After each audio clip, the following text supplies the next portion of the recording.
¿Por qué la gente sigue creyendo en dioses? Porque los mayores siguen enseñando a los niños a creer en ellos. ¿Qué mayores? ¿Sus padres? Sí, sus padres, pero también sus abuelos, sus tíos, sus profesores, los sacerdotes. Desde que un niño nace, todas las personas mayores que están a su alrededor le cuentan a ese niño las mismas cosas, y no le explican que esas cosas que le están contando pueden ser ciertas o pueden no serlo. Le dicen que Dios está en el cielo. Le dicen que Dios también está dentro del corazón de cada uno de nosotros. Le dicen que, en realidad, Dios está en todas partes a la vez, que Dios es capaz de verlo todo. Y si ese niño pregunta, ¿y cómo lo sabes?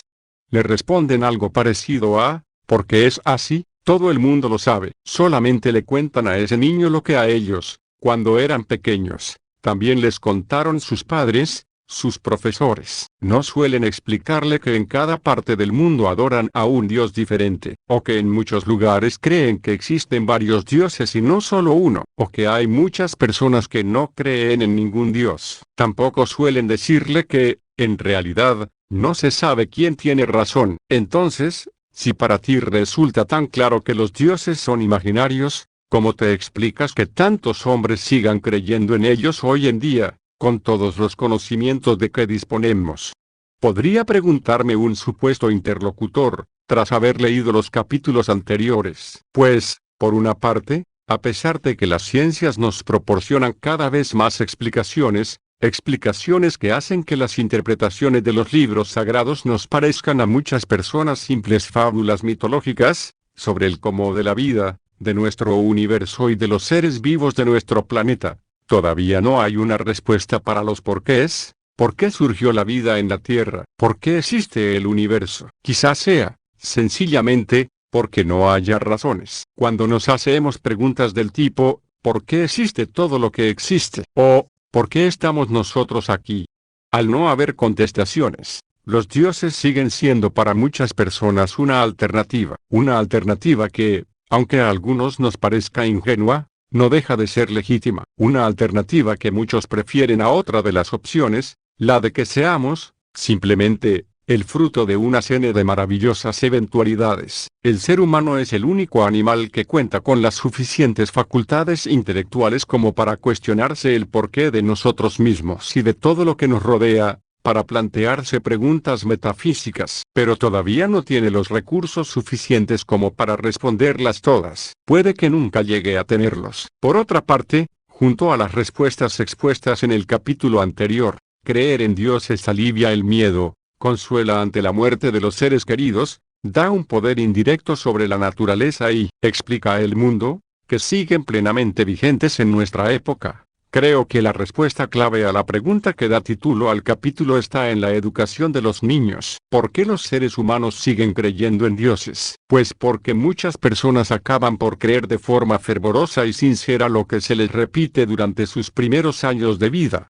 Si se hace de un modo lo suficientemente insistente, a un niño pequeño se le puede inculcar casi cualquier cosa. Desgraciadamente, creo que el casi sobra. Se le puede inculcar cualquier cosa. Se atribuye a Lerun la tristemente célebre máxima que dice, entregadnos a un niño durante 8 años y será un bolchevique para siempre. Los valores y creencias en los que se eduque a los niños determinarán su futuro. Se puede adoctrinar a un niño, a un adulto, más difícilmente. Muchas personas muy inteligentes y con una gran capacidad de razonamiento seguirán creyendo siendo adultos lo que su madre les explicaba cuando estaban en su regazo y lo que sus profesores grabaron en sus cabezas desde muy pequeños. Por cierto, ya que hablamos de gente inteligente, no es verdad, como tantas veces he oído y leído, que Einstein creyera en algún dios. Dejo que sea él mismo quien lo aclare. Es una mentira sistemáticamente repetida. No creo en un Dios personal y nunca lo he negado. Al contrario, lo he expresado claramente. Punto. Tampoco creo que el individuo sobreviva a la muerte de su cuerpo. Son creencias originadas por el miedo de lo más ridículas. Punto. Si hay algo en mí que pueda ser denominado religioso, es la admiración sin límites por la estructura del mundo hasta donde la ciencia nos ha revelado por el momento. El propio Talmud, el libro sagrado de la religión judía, explica muy bien la idea sobre la importancia que el ambiente familiar tiene en las creencias de los más jóvenes. Un niño dirá en la calle lo que su padre y su madre dicen en casa, y, muy probablemente, seguirá diciéndolo cuando sea adulto. Añadiría yo, pienso que el tipo de enseñanza que reciben nuestros hijos no debería tener como objetivo principal que los niños fuesen muy instruidos, sino muy sabios. No habría de basarse tanto en cuánto saben, en cuántas cosas son capaces de almacenar en la memoria, sino en aprender a diferenciar entre lo que realmente saben y lo que no, es decir, aquello que únicamente son conjeturas. Desafortunadamente, las religiones no suelen permitir que los niños se formen sus propias opiniones sobre la existencia o no de Dios, facilitándoles el acceso a todas las formas de analizar la cuestión. Al contrario, tienden a evitar que descubran que, además de sus creencias, existen otras que no son ni más ni menos descabelladas. Y,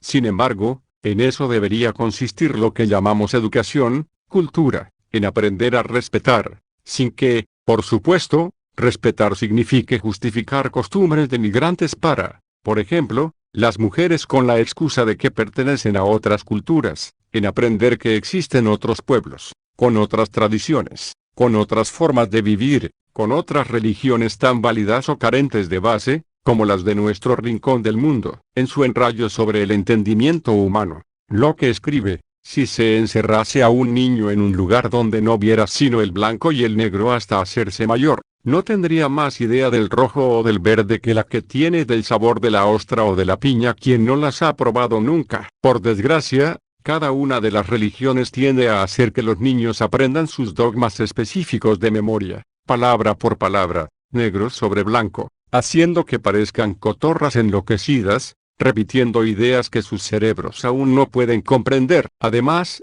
las creencias religiosas, demasiado a menudo y en demasiadas partes de nuestro planeta, van acompañadas de unos dogmatismos integristas, de un obscurantismo y de un fanatismo que acaba calando en algunos de esos niños, los cuales, al cabo de pocos años, se habrán convertido en adultos intransigentes. No estoy de acuerdo con que se enseñe religión, es decir, que se enseñen como ciertos los dogmas de una religión en concreto, a los niños en los colegios. Ahora bien, adquirir una cultura sobre los fenómenos religiosos me parece básico en la formación de un niño. Sin ellos no sería sencillo entender medianamente el mundo en el que vivimos. Considero que mis hijos sufrirían de un hándicap social si no tuvieran una mínima comprensión de los dogmas, enseñanzas, costumbres y rituales religiosos. Me parecería extraordinario que se les enseñara religión, todas las religiones, para que pudieran entender su importancia como fenómeno natural que se ha mantenido y ha evolucionado durante milenios, como parte integrante de todas las culturas y como parte crucial en la génesis de todas las civilizaciones de la historia. Tristemente,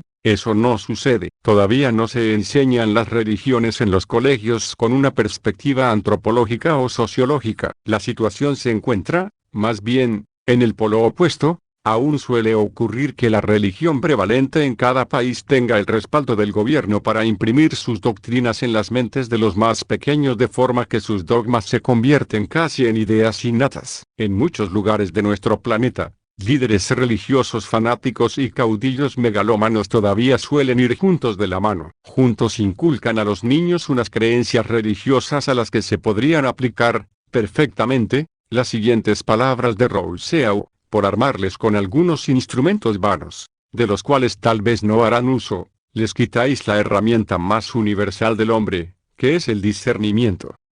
Les acostumbráis a que siempre se dejen guiar, a que no sean otra cosa que unas máquinas en manos ajenas. La humanidad ha creado dioses y luego se ha visto gobernada por ellos. Mejor dicho, se ha visto gobernada por aquellos seres humanos capaces de hacer creer a los demás que conocían íntimamente las opiniones de los dioses y que estaban muy enterados de sus deseos. Los dioses, siendo criaturas nacidas de los hombres, han acabado conquistando un gran poder sobre sus creadores, paradójicamente. ¿Y de qué medios se han servido para ello? De la inoculación de creencias en la generación siguiente mediante la repetición hasta el infinito, de la transmisión dogmática entre generaciones de los credos propios de cada doctrina. El hábito de creer en dioses se hereda, y como escribió el ensayista y devoto anglicano Samuel Johnson, aunque seguramente no queriendo referirse a las creencias en divinidades, por lo general, Las cadenas de los hábitos son demasiado pequeñas como para que las podamos notar, pero llega un momento en que se hacen demasiado grandes como para que las podamos romper. Ahora bien, el mismo interlocutor imaginario que me interrogaba al inicio del capítulo podría también opinar que, al fin y al cabo, los niños acaban convirtiéndose en adultos capaces de razonar, que si fuera tan evidente que los dioses no existen, los niños terminarían, más tarde o más temprano, por dejar de creer en ellos, que, a medida que crecieran, del mismo modo que dejan de creer en otros productos de la imaginación humana, como los Reyes Magos, el hombre del saco o los superhéroes, dejarían de creer en dioses. Pues bien, yo le respondería que, por una parte, muchos niños, aun habiendo recibido enseñanzas religiosas, una vez convertidos en adultos dejan, efectivamente, de creer en dioses, especialmente en aquellos países en los que la religión no lo impregna todo y los sistemas educativos no están empapados de dogmas incontestables. Cada vez que nos mostremos demasiados críticos con los exaltados de cualquier credo, aunque tengamos motivos para ello, no estaría de más que recordásemos que, en proporción, muy pocas personas en el mundo han tenido la suerte de crecer en estados realmente aconfesionales en los que se respeten los principios del laicismo. Por otra parte, le diría que el autoengaño es un arte en que los humanos somos unos avesados expertos. Aunque a muchos nos parezca que el presidente Lincoln estaba en lo cierto cuando decía que se puede engañar a algunas personas todo el tiempo y a todo el mundo algunas veces, pero no se puede engañar a todo el mundo todo el tiempo, no es menos patente que a nadie engañamos con sutilezas tan finas como a nosotros mismos. A pesar de que a muchos creyentes las dudas les abrumen, lo que ellos llamarían crisis de fe, prefieren elegir seguir creyendo. Es más fácil creer en fábulas que contemplar sin más la evidencia de lo que somos. Probablemente, se puede aplicar a muchas personas el célebre aforismo de La Rochefoucauld. Hay dos cosas a las que no se puede mirar fijamente, el sol y la muerte. Además, tal como magníficamente supo expresar Mark Twain, en religión las creencias de la gente se obtienen sin cuestionar y de segunda mano de autoridades que no se hicieron a sí mismas las preguntas pertinentes sino que, a su vez,